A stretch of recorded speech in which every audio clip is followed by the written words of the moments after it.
आणि खूप दे असतील तर देज म्हणणार. Book books. तर अशा प्रकारे वन आणि मेनी म्हणजे सिंग्युलर आणि प्लुरल फॉर्म्स असतात.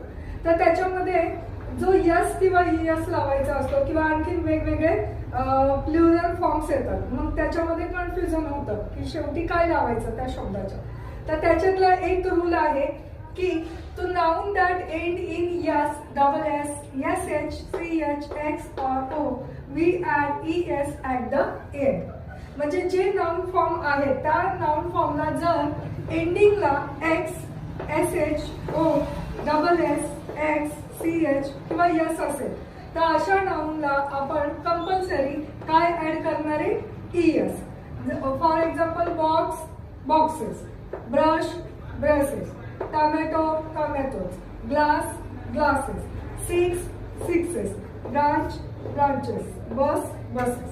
तर अशा प्रकारे सिंग्युलर आणि प्लुरल नाउन्स जे आहेत त्याच्यामध्ये हा एक रूल आहे की ज्याचं ending ch, sh, x, o, s किंवा डबल s असेल तर अशा नाउन्सला कंपल्सरी आपण एंडिंगला काय लावणार आहे?